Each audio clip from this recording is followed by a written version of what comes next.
Mateo capítulo 10. Vamos al capítulo 10. Abra su Biblia. En este capítulo Jesús escoge a sus 12 apóstoles y los comisiona. De eso se trata todo el capítulo. Vamos a empezar. Verso 1 dice, entonces llamando a sus 12 discípulos. Y el verso 2 y 3 nos da la lista de esos 12 discípulos. Lo que podemos ver en esta lista es que es un grupo diverso. No hay ninguno de ellos con un estatus alto, con un puesto privilegiado, eran gente normal, ordinaria. Es interesante ver que ninguno de ellos eran sacerdotes, levitas, nada de eso. Nos da a entender cómo Jesús puede usar a personas ordinarias también, ¿no? Como nosotros. En el verso 2 dice, los nombres de los 12 apóstoles son estos, ¿no? Y ahí vienen los nombres. Mateo es la primera vez que les llama apóstoles a los 12, a estos 12 que están allí, sus nombres, repito. Parece que es la única vez, la primera y la única. Sin embargo, la palabra apóstol quiere decir enviado, ¿sí? La palabra apóstol quiere decir enviado. Se pudiera entonces darle ese título a cualquier persona que es enviada a predicar el evangelio, que es enviado a hacer algo por el Señor. Pero sí hay que tomar muy en cuenta que después el apóstol Pablo solo ve este término de apóstol de manera más estrecha. Él, y junto con estos 12, para él solo esos son apóstoles. En ese sentido, los apóstoles dejaron de existir con los 12. Quizás hoy hay gente que tenga ese llamado, tenga quizás esa bendición de ser enviado a abrir un campo misionero y en ese sentido es también llamado apóstol, pero no debe usarse como un título porque los apóstoles fueron solamente estos 12. De hecho, cuando van a sustituir a Judas, hay ciertos requisitos que cumplir para el sustituto de Judas, que era apóstol. Ahí vienen los 12, ahí viene su nombre también, ¿no? Entonces ya no hay, repito, apóstoles porque había ciertos requisitos que cumplir. Bueno, en los siguientes versos nos da la misión de los 12. Versos 5 y 6, ¿a dónde deberían de ir? ¿No? Dice el verso 5, y les dio instrucciones. Jesús les dio instrucciones a sus 12. Verso 6, sin oír a las ovejas perdidas de la casa de Israel. ¿A dónde tenían que ir? Pues a los de Israel. No iban a salir de Israel. Su misión de estos 12, después eso cambia, ¿verdad? Pero de estos 12 ahorita su misión era ir solo a la casa de Israel, a los judíos. Versos 7 y 8 nos dice qué deben hacer. Ahí está toda su misión. De los versos 5 al 8 está toda la misión. Iban a predicar, iban a sanar. De los versos 9 al 15, el Señor les dice cómo iban a proveer para ellos mismos, ¿no? Verso 9 dice, no os proveáis de oro, ni plata, ni cobre en vuestros cintos. Estos 12 deberían esperar a que Dios satisfaciera sus necesidades. Sin preocupación de nada, Dios iba a suplir a ellos, así que no tenían que afanarse. Dice el verso 9 también, porque el obrero es digno de su alimento. Dios iba a proveer alimento a ellos que eran un tipo de obreros, estaban trabajando el trabajo de el Señor que los estaba comisionando, ¿no?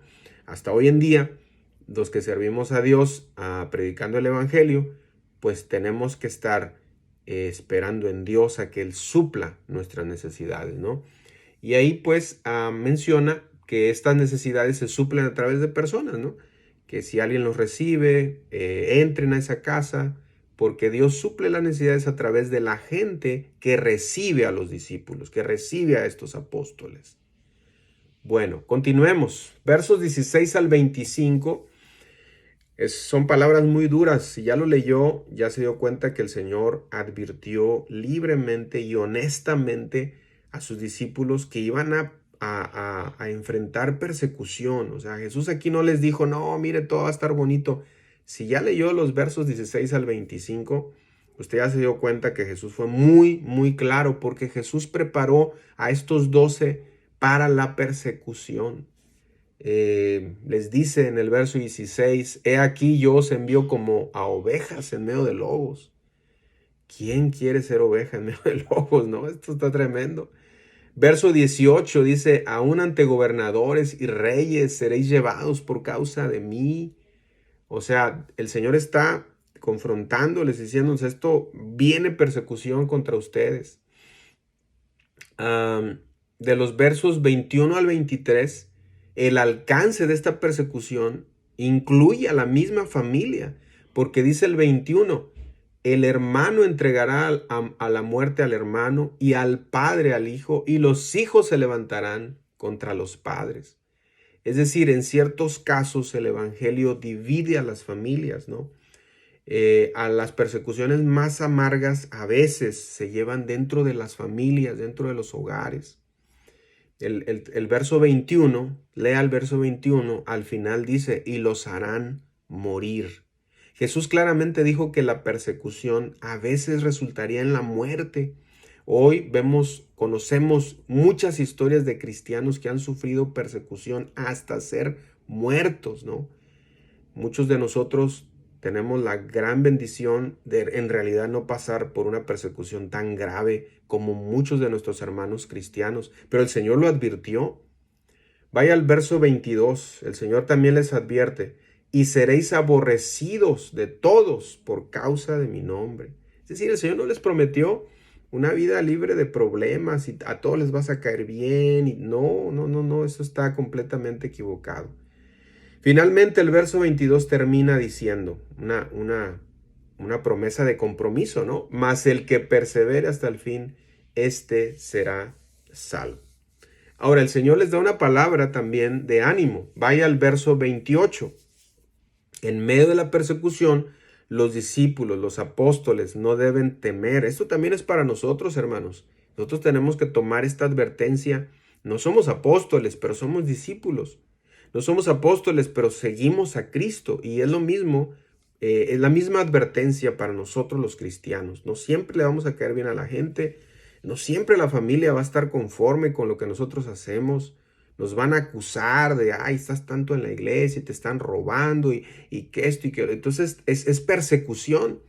Nosotros lo sabemos. Dice el verso 28, vaya al verso 28. Dice, y no temáis a los que matan el cuerpo, mas el alma no pueden matar. Entonces, ¿a quién se debe temer, no? Porque quizás la cara de los apóstoles era, ay, nos van a matar y nos van a perseguir. Y Jesús dice, hey, no tengan miedo a ellos. Verso 28 dice, temed más bien al que puede destruir el alma y el cuerpo en el infierno. Es decir, esta gente cobarde, esta gente que nos persigue, esta gente hipócrita, solo puede dañarnos aquí en la tierra, pero nunca podrá dañarnos en la eternidad. Solo Dios tiene ese poder, así que temamos a Dios en vez del hombre, temamos a Dios en vez del rechazo o la crítica. Versos 32 y 33. Ahora Jesús les dice que ellos tienen que confesarlo delante de los hombres. Imagínense, toda esta persecución obviamente que te lleva a tomar una decisión de decir, o confieso que soy cristiano o ya no por la persecución que viene. Y Jesús le dice en verso 32, a cualquiera pues que me confiese delante de los hombres, yo también lo confesaré delante de mi Padre que está en los cielos. Pero en el 33 dice, y a cualquiera que me niegue delante de los hombres, yo también lo negaré delante de mi Padre que está en los cielos. Es una advertencia, es una promesa, pero también es una advertencia, ¿no? Versos 34 al 39, el Señor sigue diciendo que va a causar división. De hecho, el verso 36 nos dice, ¿quiénes serán los enemigos del hombre o de los apóstoles, de los discípulos? ¿Quién? Los de su propia casa. Es decir, hermanos, que hay una línea divisoria entre los que aceptan a Jesús y los rechazan, ¿no? Jesús explicó que el discípulo muchas veces va a atravesar por esta situación entre su familia que rechaza el evangelio de Jesús. Ellos no van a estar conformes, pero Jesús dice que debemos ponerlo por encima de todo, incluyendo nuestra familia. En estos casos, cuando hay división, cuando nos quieren detener, Jesús dice que debemos ponerlo por encima de todos, porque dice el verso 38, y el que no toma su cruz y sigue en pos de mí, no es digno de mí. Verso 39, el que haya su vida la perderá, y el que pierda su vida por causa de mí, la hallará.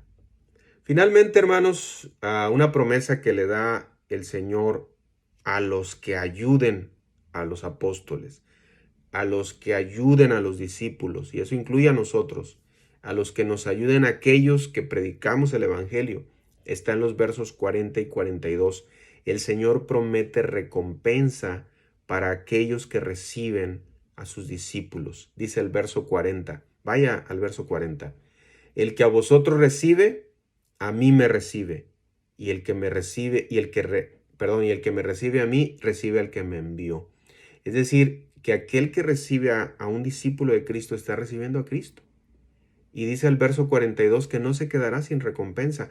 Aún la acción más pequeña, más insignificante, la acción más chiquita, la acción más insignificante, el Señor la va a recompensar. Dice el verso 42 que aunque demos un vaso de agua fría a aquellos discípulos de Cristo, aquellos que predican el Evangelio, dice que no perderán su recompensa.